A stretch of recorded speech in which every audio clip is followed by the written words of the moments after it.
नमस्कार साथियों, मैं हूं आपका होस्ट एंड दोस्त सुशांत राज। स्वागत करता हूं आपका अपना YouTube channel the world study point. साथियों, जैसा कि आप लोगों को पता है कि मैं इस चैनल के माध्यम से जो भी मेरे पास नॉलेज है आप लोगों को देने का प्रयास कर रहा हूं। और साथियों, आप लोगों को यह भी पता है कि कोई भी चीज़ करने के लिए मोटिवेशन होना चाहिए। और जैसा कि मैं अपनी बात करूँ तो मुझे मोटिवेशन आप ही लोगों से मिलती है। और आप लोगों से मोटिवेशन तभी मिलेगा जब आप लोग इस चैनल को अपना समझ करके इसको अधिक से अधिक शेयर कीजिएगा, लाइक कीजिएगा, सब्सक्राइब कीजिएगा, तो मुझे मोटिवेशन मिलेगा। और जो भी मैं प्रयास कर रहा हूँ उस प्रयास को करने के लिए अंदर से और ज़्यादा जो है मतलब एक एनर्जी मिलेगी। चलिए साथियों, आज का क्लास स्टार्ट करते हैं। और आप लोगों को पता है कि क्लास स्टार्ट करने से पहले मैं आप लोगों के बीच मोटिवेशनल कोट्स करवाता हूँ। तो आज का मोटिवेशनल कोट्स है, if you want to be powerful educate yourself. मतलब आप अपने आप को पावरफुल, शक्तिशाली बनाना चाहते हैं। आप चाहते हैं कि मतलब मैं काफ़ी ज़्यादा पावरफुल हो जाऊँ, मेरे पास काफ़ी ज़्यादा शक्ति हो, मतलब मुझसे कोई ज़्यादा ताकतवर नहीं हो। ताकतवर होने के लिए साथियों आप लोगों को अपने आप को एजुकेट करना होगा, क्योंकि एजुकेशन से ज़्यादा पावरफुल कोई वेपन नहीं है। ये हमारे देश के भूतपूर्व राष्ट्रपति एपीजे अब्दुल कलाम के द्वारा बोला गया था कि एजुकेशन से ज़्यादा मोस्ट पावरफुल वेपन कोई नहीं है। तो एजुकेशन, अपने आप को एजुकेट कीजिए, वही आपको पावरफुल बना सकता है। अपने आप को एजुकेट कीजिए, वही आपको पावरफुल बना सकता है, क्योंकि एजुकेशन से ज़्यादा पावरफुल वेपन कोई नहीं है दुनिया में। साथियों, मैं आप लोगों को पिछले क्लास में यह बताया था कि इंडस वैली सिविलाइजेशन को 2 पार्ट में बांटा गया था। जो इंडस वैली सिविलाइजेशन था उसको 2 पार्ट में बांटा गया था। इंडस वैली सिविलाइजेशन को 2 पार्ट में बांटा गया था। एक पार्ट जो था उसको बोला जाता था वेस्टर्न पार्ट, और एक पार्ट जो था उसको बोला जाता था ईस्टर्न पार्ट। वेस्टर्न पार्ट में जो भी वेल्दी पर्सन थे, मतलब जो भी उच्च घराने के, अमीर घराने के लोग थे, यहाँ रहते थे। और जैसा कि आप लोगों को पता है कि जो भी मतलब गांव वगैरह में जाते देखे होंगे कि जो भी अमीर लोग होता है उसका संख्या काफी कम होता है। इन लोगों का जो पॉपुलेशन था वो काफी कम था। उसके अलावा ये एरिया भी जहाँ पे अमीर लोग रहते हैं वो क्या होता है, छोटा सा जगह होता है। अमीर लोग जो रहते हैं मतलब घर छोटा नहीं होता है, जगह छोटा होता है। मतलब जिस जगह पे हमारे जैसे गांव में ही जाइएगा तो अमीर लोग, या फिर शहर में ही अमीर लोगों का एक कॉलोनी जो होगा छोटा सा कॉलोनी होगा। उस तरह से ये जो एरिया था काफी छोटा था। ईस्टर्न में पुअर और मिडिल फैमिली रहते थे। कौन रहते थे? पुअर और मिडिल फैमिली, मतलब मध्यम वर्गीय परिवार के लोग और गरीब घराने के लोग रहते थे। क्योंकि गाँवों में या फिर किसी भी जगह पे मध्यम वर्गीय और पुअर लोगों की संख्या अधिक है, तो ये काफी बड़ा था और यहाँ के लोगों का पॉपुलेशन काफी ज्यादा था। ये हम लोग कर लिए थे। उसके बाद मैं आपको बताया था कि एक्सेप्शनल में मतलब इसका जो भी इंडस वैली सिविलाइजेशन का जो भी शहर था, टाउन था, वो इस तरह से डिवाइडेड था। लेकिन एक्सेप्शनल में धौलावीरा था जहाँ पे 3 पार्ट हुआ करता था। कौन कौन सा? ईस्टर्न, वेस्टर्न, मिडिल और उसके बाद ईस्टर्न, मतलब वह 3 पार्ट में डिवाइडेड था। फिर मैं आपको बताया था कि इसको 6 पार्ट में, मतलब इंडस वैली सिविलाइजेशन में 6 ठो मेन शहर मिलता है। और 6 मेन शहर कौन कौन सा है? तो वो है मोहनजोदारो, हड़प्पा, गढ़वालीवीरा, धौलावीरा, राखीगढ़ी और कालीबंगा। ये सब मैं आपको कंप्लीट करवा दिया था। चलिए इसी क्रम में हम लोग आगे जो फिर से स्टार्ट करते हैं इसका। अब आगे जो भी पार्ट बचा हुआ है उसको कंप्लीट करते हैं। साथियों, नेक्स्ट है इस समय के जो भी घर थे वह पक्के ईंटों के थे, मतलब बेक्ड ब्रिक्स के थे, मतलब पक्के ईंटों के थे। उसके अलावा कालीबंगा एवं रंगपुर इसका अपवाद है, क्योंकि यहाँ पे जो भी घर मिलता है वह कच्चे ईंटों का था। लेकिन इंडस वैली सिविलाइजेशन के मोस्ट ऑफ जो भी शहर था, उस शहर में जो भी घर था वह बेक्ड ब्रिक्स का था, मतलब पक्की ईंट की थी। लेकिन एक्सेप्शनल केस में अगर हम जाते हैं तो कालीबंगन और रंगपुर यहाँ पे कच्चे ईंटों का मकान मिलता है। नेक्स्ट है कि इस समय के लोग यूटिलिटी पे ज़्यादा फोकस करते थे। इस समय के जो लोग थे वह यूटिलिटी का मतलब होता है कि वह दिखावटी चीज़ों में नहीं, दिखावटी चीज़ों में विश्वास नहीं करते थे। वह किस पे फोकस करते थे? वह मतलब कि क्वालिटी पे फोकस करते थे, क्वांटिटी पे फोकस नहीं करते थे। मतलब घर बनाए छोटा सा ही, लेकिन काफ़ी उसको मजबूत और स्ट्रॉन्ग बनाते थे और काफ़ी मतलब अच्छा बनाते थे कि वो लंबे समय तक टिके। जैसे अभी भी आप देखिएगा जो भी पुराना मॉन्यूमेंट्स है, जैसे कि अपना ये लाल किला हो गया, ताजमहल हो गया, तो ये सब बनाया गया तो अभी टूटा फूटा नहीं है। क्यों? क्योंकि उस समय लोग, जैसे अभी का क्या, अभी हम किसी पर्सन को कोई काम दीजिएगा एक काम दे दिए तो बोलेगा कोई और काम दो, मतलब कि वह आपसे कुछ ज़्यादा जो है प्रेशर करता है। मतलब कि उसको कोई काम जैसे करने के लिए दीजिए तो वह और काम मांगने लगता है। आप उसमें क्या था कि उस समय लोगों को जो काम मिलता था उसी को ईमानदारी पूर्वक करता था और उसी में अपना नाम बनाता था। ठीक है, तो यहाँ पे यही चीज़ था, यहाँ पे यूटिलिटी पे फोकस किया गया था, दिखावटी चीज़ों पे यहाँ पे नहीं फोकस किया गया था। उसके बाद है कि कालीबंगा से डिजाइन वाला ईंट मिलता है। कालीबंगा एक जगह है, कालीबंगन एक जगह है जहाँ से क्या मिलता है, तो यहाँ से एक डिजाइन वाला ईंट मिलता है। कालीबंगा से क्या मिलता है, डिजाइन वाला ईंट मिलता है, मतलब डिजाइन ब्रिक्स मिलता है। ठीक है, कालीबंगन है कहाँ, तो ये आपका राजस्थान में है। कहाँ है, राजस्थान में डिजाइन वाला ईंट मिलता है। नेक्स्ट एक और जगह आता है चुनहुद्रो। उसके बाद इंडस वैली सिविलाइजेशन का जो भी शहर था, इंडस वैली सिविलाइजेशन का जो भी टाउन था, वो सब टाउन की बाउंड्री की गई थी। जो भी टाउन था सब टाउन्स की बाउंड्री की गई थी। बाउंड्री करने का मतलब कि सबको ऐसे घेरवा दिया गया था। जो भी शहर था उस शहर को बाहर से मतलब बाउंड्री दे दिया गया था, घेर दिया गया था, मतलब उसको दुर्गीकृत किया गया था, उसको दुर्गीकृत किया गया था, उसको बाउंड्री दिया गया था। लेकिन एक्सेप्शनल केस में अगर हम चलते हैं तो एक जगह है चुनहुद्रो में बाउंड्री वगैरह नहीं किया गया था। चुनहुद्रो में कोई भी बाउंड्री नहीं किया गया था, मतलब उसको दुर्गीकृत नहीं किया गया था। नेक्स्ट आता है कि इंडस वैली सिविलाइजेशन के समय की जो भी सड़कें थी वह कच्ची थी। कैसी थी, कच्ची सड़कें थी, कच्चा रोड था इंडस वैली सिविलाइजेशन का। लेकिन अगर हम बात करते हैं मोहनजोदारो का, तो मोहनजोदारो में कैसा रोड था, पक्का रोड था।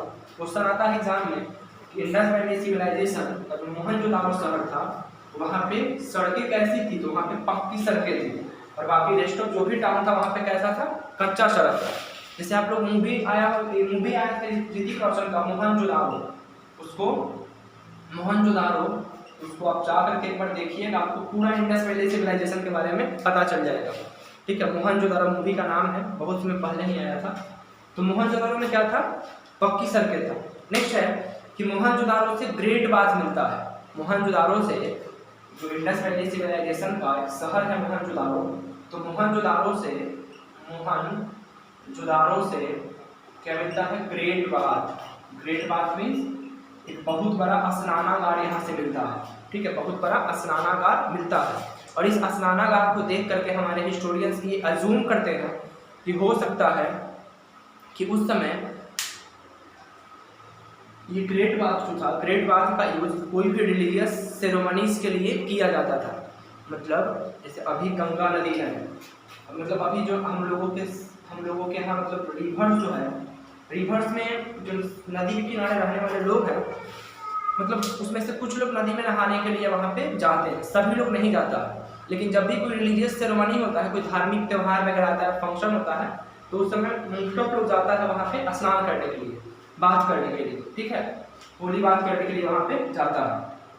उसी तरह से यहाँ पे जो ये ग्रेट बाथ था, ग्रेट बाथ में भीड़ लगता था कब, जब कोई रिलीजियस सेरेमनी होता था, जैसे कोई धार्मिक त्यौहार वगैरह आता था, उस समय काफ़ी ज़्यादा यहाँ पे भीड़ वगैरह लगता था। ऐसे भी लोग यहाँ नहाता था, लेकिन यहाँ पे भीड़ जो लगता था ग्रेट बाथ में, वह कब लगता था, कोई भी रिलीजियस सेरेमनी। क्वेश्चन आता है ग्रेट बाथ कहाँ से मिलता है, मतलब विशाल जो स्नानागार है वह कहाँ से मिलता है, तो मोहनजोदारो क्या है, इंडस वैली सिविलाइजेशन का एक शहर है। नेक्स्ट आता है कि इसके आसपास मतलब ग्रेट बाथ के चारों तरफ जो है बाथ ये बनाया गया था, वो क्या बोलते हैं उसको, कपड़ा चेंज करने वाला जो चेंजिंग रूम था, चेंजिंग रूम बोल सकते हैं, क्लॉथ वगैरह चेंज करने के लिए, मतलब कपड़ा वगैरह चेंज करने के लिए वहाँ पे प्रॉपर तरह से व्यवस्था किया गया था। तो महिलाओं के लिए अलग नहाने का व्यवस्था किया गया था, पुरुषों के लिए अलग नहाने का व्यवस्था किया गया था। उसके चारों तरफ सीढ़ी बनाया गया था। जो ग्रेट बाथ था, ग्रेट बाथ के चारों तरफ सीढ़ी बना हुआ था। ठीक है, इसके चारों तरफ ऐसे सीढ़ी बना हुआ था और इधर कपड़ा वगैरह चेंज करने के लिए जो चेंजिंग रूम होता है वो यहाँ पे बनाया गया था ग्रेट बाथ चारों। उसके बाद है कि मोहनजोदारो से एक ग्रेनरी भी मिलता है। मोहनजोदारो से एक बहुत बड़ा ग्रेनरी, अन्नागार मिलता है, या फिर अन्नकोठार या फिर अन्नागार, जिसको ग्रेनरी कहा जाता है। ग्रेनरी कहा जाता है, अन्नागार। ग्रेनरी होता क्या है, तो ग्रेनरी एक तरह का हाउस होता है जहाँ पे क्या ग्रेन्स वगैरह जो भी ये अनाज होता है, जो भी अनाज होता है उस अनाज को यहाँ पे इकट्ठा किया जाता है, इसको यहाँ पे स्टोर किया जाता है। तो ये कहाँ से मिला? मोहनजोदारो से। क्या? यही अन्नागार या फिर अन्नकोठार इसको भी कहा जाता है, जो काफ़ी बड़ा था। मतलब मोहनजोदारो का सबसे बड़ा बिल्डिंग की अगर बात किया जाए तो ये ग्रेनरी ही था। मोहनजोदारो का सबसे अगर बड़ा बिल्डिंग की बात किया जाए तो ये क्या था? ग्रेनरी। ये जो अन्नागार था, अन्नकोठार था, ये सबसे बड़ा था, इससे बड़ा कुछ नहीं था वहाँ। तो ये इस तरह से कंप्लीट हो गया। हम लोग जो कर रहे थे टाउनशिप सेटलमेंट यहीं पे कंप्लीट हो गया। टाउनशिप सेटलमेंट यहाँ पे आज कंप्लीट हो गया। और आज फिर मैं आप लोगों के बीच स्टार्ट करने जा रहा हूँ इसका नेक्स्ट वाला टॉपिक, इकोनॉमिक एक्टिविटीज। साथियों, मोटिवेशन बरकरार रखने के लिए आप लोगों से निवेदन है कि वीडियो को अधिक से अधिक शेयर करें अपने दोस्तों के बीच और लाइक करें, इसी से मेरा मोटिवेशन बरकरार रहेगा। चलिए आगे क्लास स्टार्ट करते हैं। नेक्स्ट है इकोनॉमिक एक्टिविटीज।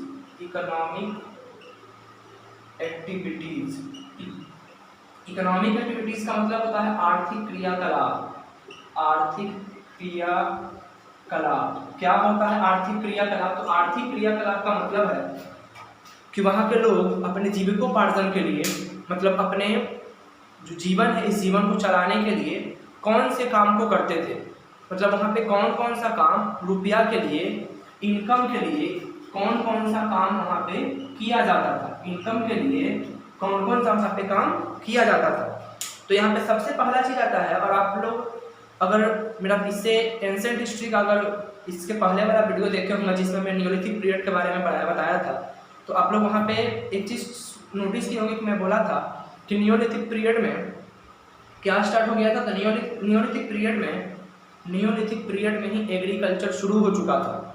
नियोलिथिक पीरियड में एग्रीकल्चर शुरू हो चुका था, मतलब नियोलिथिक पीरियड में लोग एग्रीकल्चर खेती बाड़ी करना शुरू कर दिए थे।